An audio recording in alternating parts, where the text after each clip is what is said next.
Stop, this is an urgent space weather update. We are flagged to have severe conditions within the next 24 hours. It is going to hit us tonight. Okay, so G4 severe geomagnetic storm levels are expected to hit.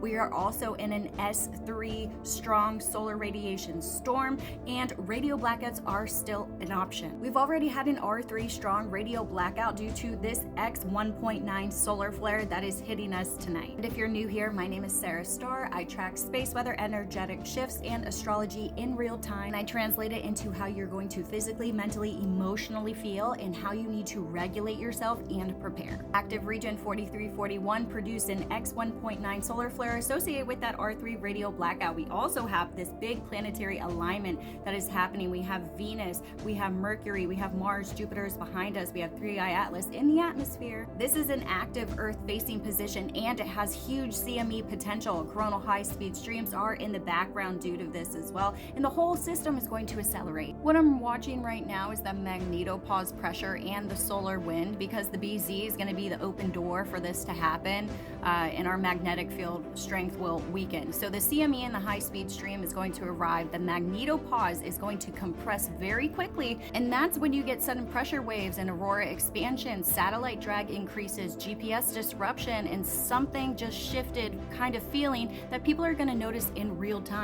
Right now, the dynamic pressure is relatively low, but that can spike rapidly on impact. So watch for a sharp jump in the density and the speed together, and that's going to be the initial shockwave signature. This is our Enlil model output. It's pointing towards an arrival window late on January 19th into early January 20th. But here's the key. If we're also getting coronal high-speed streams feeding the background solar wind, that can sling the CME environment to a faster, rougher coupling with the Earth, meaning that it can hit sooner than people expect. It can create a stacking effect and then a shock on people's nervous systems because you are bioelectrical and you are going to feel this. And it can also produce sustained elevated high levels. So can your body handle that? Can the power grid handle that? This is the current 3-day geomagnetic forecast. It is not up to date. Actually, most of the models coming in are still not up because they're processing all of the data as it comes in. This is a big solar storm that we're seeing, but we're going to see it hit on the 19th tonight. We're also going to see it persist through the 20th. It's going to persist through the 21st. This is a very fast moving CME. If you are in the auroral latitudes, the oval is going to expand, but if you are not, you're still going to feel this in your system and effects as sleep disruption.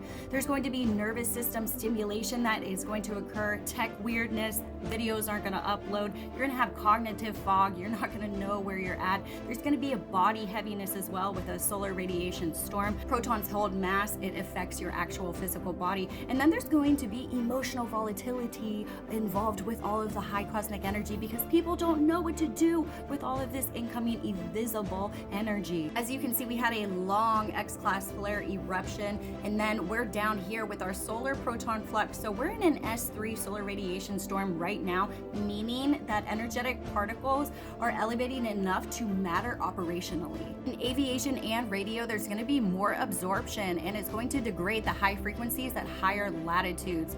Satellites, there's going to be increased risk in the environments, of course. Humans, you're going to feel it as fatigue. You're going to feel wired but tired, head pressure, mood swings, and that floaty, disconnected sensation. So it's important that you are not broken. Your nervous system is reacting. You are not broken. Your nervous system is picking up on the overloaded signal that is in our atmosphere. Here's what you want to do. You want to reduce any type of stimulation, okay? You want to hydrate, get minerals, drink something with a higher pH balance than a 9.0. Eat some sort of grounding food and stop the doom scrolling. That's what they're going to feed on you for. They're looking for the fierce factor. And if you feel spacey, do not rush, okay? Right now, you really want to slow down your movements, but be intentional in your steps. And be careful when you're driving because people are going to be dysregulated and then your reaction time is going to drop and then impulsivity is going to rise. So could communication drop? Possibly in pockets, especially high frequency, because flares and storm time ionosphere changes can create blackouts and interference. I'm not saying the internet is gone. What I'm saying is have redundancy. Charge your devices, charge your battery banks, download any offline maps, make sure you have food, water, something to cook with.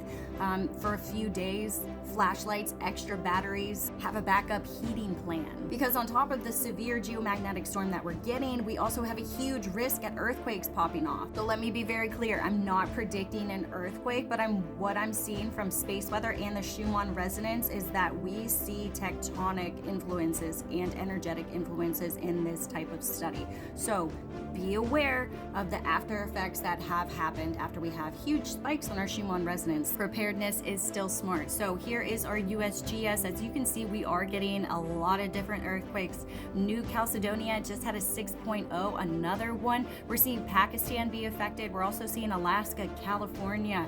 We had more in Indonesia, the Philippines. These are all heavy seismic zones. So be prepared if you live in one of the earthquake regions. Make sure you top off your essentials, food, water, meds, secure heavy objects and shelves. Make sure you know the exit routes. Have shoes and a flashlight by your bed. Prepared is peaceful. Panic is pointless because earthquake indicators are on our Schumann resonance and they've been here for 2 days. I have never seen anything like this. In the past years, anytime we had these earthquake indicator stressors on our Schumann resonance, we had major earthquakes happen, and this pattern has been 2 days. But energetically, when we see prolonged electromagnetic agitation paired with strong space weather, it drives many people to report the same type of symptoms: insomnia, vivid dreams, emotional discharge, nervous system buzzing, collective agitation. Just be prepared. It's not just the Schumann, it's also this very large coronal hole that is going to be polar tethered to the Earth today. And when that happens, that CME shock arrival is going to be very fast and it may cut off communication. Like I said, we're looking at G4 severe geomagnetic storming effects, and we may even get into extreme levels of a G5 because this coronal hole is polar tethered to Earth and it's going to create a pull and a havoc on the tectonic stressors that are already faulty. This is what we're going to be getting tonight and tomorrow. Don't worry about this. This is just not updated. It's pretty much going to look like this one as well. But we're going to see if this is going to be a long duration geomagnetic storm or if it's going to be a quick little spike that is going to shock the shit out of your system. And this is what that region looks like that emitted that X1.9 solar flare. It has dipped down in size quite a bit and in sunspot regions, still missing a delta classification, but still 20% chance of having an X-class flare from here. It's going to be Earth facing today and tomorrow and the next day. So if it does erupt, expect all of the storm levels to increase to something that we probably have never seen. But just know probabilities are very high that we're going to reach that. Proton level 99%. So yeah, we can absolutely top the charts on this storm. The potential is there. This is where that region is located. It is going to be Earth facing yet again in the next day or so, and we're going to see an effect of that because remember, this coronal hole is right around that same exact region. So anything that is going to be erupted from this region is going to be shot out directly at Earth. And astrologically, we are in a whole lineup of energy right now. As you can see, we have Mars, we have Venus, we have Mercury, the Sun, we have Earth. Yet again, Jupiter is behind us. The Sun is in Capricorn right now, so it's putting pressure on systems, authority, on the government, on infrastructure. These are reality checks and structural stress. The Moon is in Aquarius today and tomorrow, meaning the collective mind is literally going to light up with overstimulation and restlessness and tech and network issues. Those are going to be the themes. Line up? Yeah, absolutely, that lines up. There's going to be emotional detachment as well. You're gonna feel like, I can't sleep, but I'm not tired. What it could feel like is impulsive decisions, edgy conversations, mental electricity for sure, and a strong need for truth and autonomy. Here's how you handle it, because you need to choose fewer outlets. You need to not escalate any type of conflict that's going to blow up in your face. So pause before you react, and then protect your sleep like it's your job, because that realm is open. This wave is a calibration. Think of it as a force system that is going to update the human field. You're going to feel all the feels. Make sure that you do not buy into the fear narrative and then all the emotional responses that come with it. I'm Sarah Starr here with your space weather update. Make sure that you are following and sharing this message out to as many people, because we don't know what communications is going to do.